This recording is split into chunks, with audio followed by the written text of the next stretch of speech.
हरे कृष्णा। आप सभी का हार्दिक स्वागत है हमारे गीता सीरीज़ में। आज हम भगवत गीता के एक नए भाग में प्रवेश करने जा रहे हैं, अध्याय 13। सबसे इम्पोर्टेंट बात इस अध्याय में यह है भक्तों, यदि आप अपने लाइफ को इम्प्रूव करना चाहते हैं तो आपके लिए यह भाग बहुत ही हेल्पफुल रहेगा। तो इसे कृपया ध्यानपूर्वक ग्रहण करने का प्रयास करें। इस अध्याय की शुरुआत करने से पहले हम एक प्रार्थना करेंगे। ओम अज्ञानतिमिरान्धस्य ज्ञानाञ्जनशलाकया चक्षुरुन्मीलितं येन तस्मै श्रीगुरुवे नमः। नमो ओं विष्णुपादाय कृष्णपृष्ठाय भूतले श्रीमते भक्तिवेदान्त स्वामिनिति नामिने। नमस्ते सरस्वते देव्ये गौरवाणी प्रचारिणे निर्विशेष शून्यवादी पाश्चात्य देशतारिणे। जय श्री कृष्ण चैतन्य प्रभो नित्यानंद श्री अद्वैत गदाधर श्रीवासादि गौर भक्तवृंद। हरे कृष्णा कृष्णा कृष्णा हरे हरे, हरे राम राम राम हरे हरे। भक्तों, इस अध्याय में अर्जुन भगवान श्री कृष्ण से 6 प्रश्न पूछते हैं और भगवान श्री कृष्ण इन 6 प्रश्नों का उत्तर पूरी अध्याय में देते हैं। तो आइए उन 6 प्रश्नों को हम जानना चाहते हैं कि वो प्रश्न क्या है। पहला प्रश्न अर्जुन पूछते हैं, प्रकृति क्या है? दूसरा प्रश्न, पुरुष क्या है? तीसरा प्रश्न, क्षेत्र क्या है? चौथा प्रश्न, क्षेत्रज्ञ क्या है? पांचवा प्रश्न, ज्ञान क्या है? और छठा प्रश्न, ज्ञेय क्या है? भगवान श्री कृष्ण इन सभी 6 प्रश्नों के उत्तर इस पूरी अध्याय में देते हैं और अंत में अर्जुन को कहते हैं कि अर्जुन, यदि कोई इन 6 प्रश्नों के उत्तर को जान लेता है, इस ज्ञान को समझ लेता है, तो वो जन्म मृत्यु के चक्कर से छुटकारा पा जाएगा। तो अब भगवान तीसरे और चौथे प्रश्न से शुरुआत करते हैं। तीसरा प्रश्न अर्जुन का था, क्षेत्र क्या है? भगवान कहते हैं, इदं शरीरम कौन्तेय क्षेत्रम इति अभिधीयते। अर्जुन, ये जो तुम्हारा शरीर है यह क्षेत्र है। हमारा शरीर हमारा क्षेत्र है, आपका शरीर आपका क्षेत्र है और किसी और व्यक्ति का शरीर उसका क्षेत्र है। तो भगवान कहते हैं ये जो शरीर है यही हमारा क्षेत्र है। अब अर्जुन पूछते हैं, क्षेत्रज्ञ क्या है? तो भगवान कहते हैं, अर्जुन, इस क्षेत्र को जानने वाला क्षेत्रज्ञ कहलाता है। क्षेत्र माने शरीर को जो जानता है उसे क्षेत्रज्ञ कहते हैं। तुम अपने शरीर को जानते हो, यानी कि तुम आत्मा अपने शरीर के बारे में जानते हो, इसलिए तुम आत्मा क्षेत्रज्ञ हो। कोई और व्यक्ति अपने शरीर के बारे में जानता है तो उसकी आत्मा क्षेत्रज्ञ है। तब अर्जुन कहते हैं कि और कोई जानता है हमारे शरीर को? तो भगवान कहते हैं, हाँ अर्जुन, एक और क्षेत्रज्ञ है जो तुम्हारे शरीर को जानता है और वो मैं परमात्मा हूँ। तो फिर अर्जुन पूछते हैं, आप में और मुझ में क्या अंतर है? भगवान कहते हैं, तुम अर्जुन सिर्फ अपने शरीर के बारे में जानते हो, कोई और व्यक्ति वो सिर्फ अपने शरीर के बारे में जानता है, लेकिन मैं परमात्मा समस्त शरीरों के बारे में जानता हूँ। यहाँ पर अर्जुन एक बहुत ही इम्पोर्टेंट प्रश्न पूछते हैं। अर्जुन पूछते हैं कि भगवान ने हमें ऐसा क्यों बनाया? भगवान ने मुझे ऐसा क्यों बनाया? Why God made me like this? मैं ऐसा क्यों हूँ? कोई माता जी पूछेंगी, why God made me a women? कोई अपंग व्यक्ति पूछते हैं, why God made me disable? इसका उत्तर है भक्तों, अपने कर्मों के कारण हम ऐसा हैं, हम ऐसा दिखते हैं अपने कर्मों के कारण। तो जब हम अपने कर्मों के कारण ऐसा हैं तो हम भगवान को क्यों कोसते हैं? हम भगवान पे ब्लेम क्यों लगाते हैं कि भगवान आपने हमें ऐसा क्यों बनाया? हमें भगवान को दोष नहीं देना चाहिए।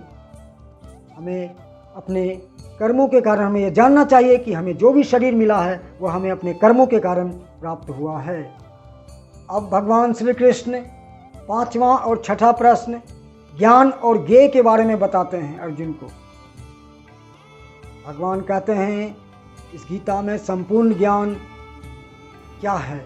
भगवान कहते हैं जो व्यक्ति जीवात्मा, ईश्वर और प्रकृति को जान लेता है अर्जुन, वो संपूर्ण ज्ञान प्राप्त कर लेता है। तब अर्जुन पूछते हैं ठीक है, संपूर्ण ज्ञान तो मैं जान गया कि संपूर्ण ज्ञान क्या है, लेकिन ये ज्ञान प्राप्त कैसे होगा। तब भगवान कहते हैं यह ज्ञान प्राप्त होगा अच्छे गुणों से। इस अध्याय में भगवान श्री कृष्ण 20 गुणों का वर्णन करते हैं। उन 20 गुणों को भगवान कहते हैं यदि कोई अपने जीवन में उतार लेता है या अपने जीवन में स्वीकार कर लेता है, तब वो इस ज्ञान को प्राप्त कर लेता है। अब भगवान श्री कृष्ण ज्ञेय के बारे में बताते हैं। भगवान कहते हैं अर्जुन, अब जब तुम्हें ज्ञान प्राप्त हो गया है तो तुम इस ज्ञान के द्वारा परम सत्य को जान सकते हो। परम सत्य मतलब परम ब्रह्म को जान सकते हो। ब्रह्म दो प्रकार के होते हैं भक्तों, एक जीव ब्रह्म जिसे जीवात्मा कहते हैं, और दूसरा परम ब्रह्म जिसे परमात्मा कहते हैं। भगवान कहते हैं कि तुम इस ज्ञान के द्वारा अपने स्वयं को जानो, और उसको जानने के बाद अपने स्वयं के स्वयं यानी परमात्मा को जानो। इसे ही ज्ञेय कहते हैं। तो परमात्मा को जानना ज्ञेय कहलाता है। अब अर्जुन भगवान से एक और इम्पोर्टेंट प्रश्न पूछते हैं कि भगवान आप सर्वत्र हैं, यदि आप सर्वत्र हैं तो आप दिखते क्यों नहीं हैं। भगवान कहते हैं मैं सूक्ष्म होने के कारण दिखता नहीं हूँ अर्जुन। अर्जुन फिर पूछते हैं तो ठीक है, आप हमारे शरीर में कहाँ पे हैं। आप हमारे शरीर में हैं लेकिन कहाँ पर हैं। तो भगवान कहते हैं कि हृदय सर्वस्य विस्थितम। अर्जुन मैं सबके हृदय में हूँ। अब भगवान पहला और दूसरा प्रश्न का उत्तर देते हैं, प्रकृति और पुरुष के बारे में बताते हैं। भगवान कहते हैं जिसका भोग किया जाए वो प्रकृति है और जो भोग करता है वह पुरुष है। इसको एक उदाहरण से समझते हैं। मान लीजिए हमारे पास एक गुलाब जामुन है, मैं उसे खाना चाहता हूँ, एंजॉय करना चाहता हूँ। तो गुलाब जामुन जिसको मैं एंजॉय करना चाहता हूँ वह प्रकृति है, और मैं चूँकि मैं खा रहा हूँ, खाना चाहता हूँ, तो मैं पुरुष हूँ। भगवान कहते हैं क्योंकि हम सब एंजॉय करने की भावना रखते हैं, तो हम आत्मा पुरुष हैं, और हम शरीर के द्वारा एंजॉय करते हैं, तो हमारा ये शरीर प्रकृति है। लेकिन भगवान यहाँ पर कहते हैं ये दोनों पुरुष और प्रकृति हमारी शक्तियाँ हैं। सोच में पड़ जाता है पुरुष कैसे आपका शक्ति हो सकता है। भगवान कहते हैं यहीं पे ट्रैप है अर्जुन। बद्ध अवस्था में जीव जो मेरी परा प्रकृति है, अज्ञानता के कारण अपने आप को पुरुष मान बैठता है, लेकिन वो पुरुष नहीं है, वो प्रकृति है। अर्जुन पूछते हैं फिर वो पुरुष कौन है जिसके बारे में आप बात कर रहे हैं। वो पुरुष मैं हूँ अर्जुन। भगवान कहते हैं मैं परमात्मा वो पुरुष हूँ। तो परमात्मा ही वास्तविक पुरुष हैं, और यही परमात्मा साक्षी हैं हमारे सारे कर्मों का। हम जो भी कर्म करते हैं गलत या सही, वो सब परमात्मा देखते हैं। देखिए कभी कभी लोग एक प्रश्न पूछते हैं, यदि परमात्मा सच में हैं तो इतना अन्याय क्यों हो रहा है। लोग गलत कर रहे हैं लेकिन उन्हें दंड क्यों नहीं मिल रहा है। अच्छे लोगों के साथ बुरा हो रहा है, बुरे लोगों के साथ अच्छा हो रहा है, ऐसा क्यों। हमें समझना चाहिए जैसा अभी हो रहा है वो हमेशा के लिए नहीं रहेगा। जिन्होंने गलत किया है उन्हें आगे अवश्य दंड मिलेगा।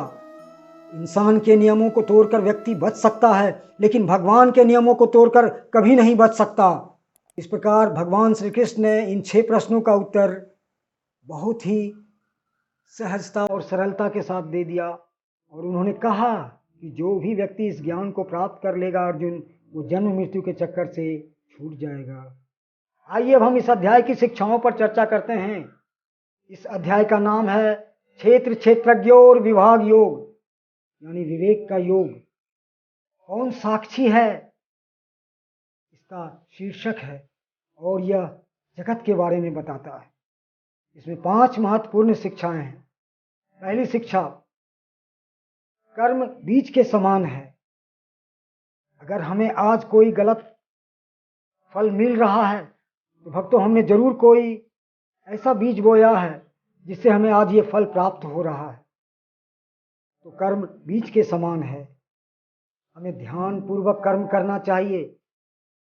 अगर हम अच्छा बीज बोएंगे तो हमें अच्छा फल मिलेगा, अगर हम गलत बीज बोएंगे तो उसका भी परिणाम हमें मिलेगा। तो हमें सोच समझ करके कर्म करना चाहिए। दूसरी शिक्षा, स्वतंत्रता हमारा जन्म सिद्ध अधिकार है। आत्मा स्वतंत्र है लेकिन वो इस भौतिक शरीर में बंध गई है। तो हमें इस शरीर से निकलना है, हमें उस स्वतंत्रता को दोबारा प्राप्त करना है। तीसरी शिक्षा, जीव जागो। आत्मा इस भौतिक शरीर में अभी सो रही है, वो भूल गई है कि हमारा कोई स्वतंत्र अस्तित्व है। हमें जागना है। इसीलिए वेदों में भी कई मंत्र हैं जो कहते हैं उठो, जागो, सो मत, समय बर्बाद मत करो, अपने आप को पहचानो, जीव जागो। तो हमें इस स्वतंत्रता को प्राप्त करना है, हमें जागना होगा। चौथी शिक्षा, हम अकेले नहीं हैं। यह एक बहुत इंपॉर्टेंट प्रिंसिपल है। आजकल बहुत सारे लोग लोनली फील कर रहे हैं, कुछ लोग डिप्रेशन में चले जाते हैं, तो कुछ लोग यहाँ तक कि सुसाइड तक कर लेते हैं। लेकिन हमें यह बात पता होनी चाहिए भक्तों कि हम अकेले नहीं हैं, हमारे साथ कोई है जो हमें हर वक्त हमारी मदद करते हैं। वो परमात्मा है, वह कभी भी हमसे दूर नहीं जाते हैं। और अगर हमने उनसे मित्रता कर ली तो वो हमारे जीवन में हमेशा हमारी मदद करते हैं। तो हमें परमात्मा से मित्रता करनी चाहिए। पांचवी शिक्षा, चरित्र में बल है।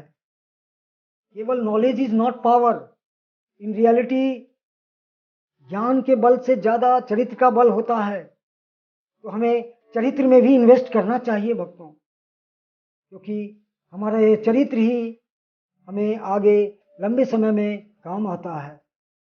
तो इस तरह आज की 5 महत्वपूर्ण शिक्षाएं पूर्ण होती हैं।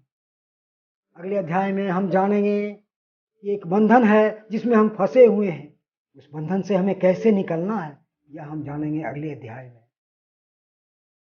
भक्तों, भगवत गीता के सीरीज को जितनी ज़्यादा हो सके कमेंट कीजिए। अगर आपको इन सीरीज से कुछ भी ज्ञान प्राप्त हो रहे हैं तो आप हमें अवश्य बताइए, और जितनी ज़्यादा हो सके शेयर कीजिए, लाइक कीजिए और हमारे इस चैनल को सब्सक्राइब कीजिए। हरे कृष्णा।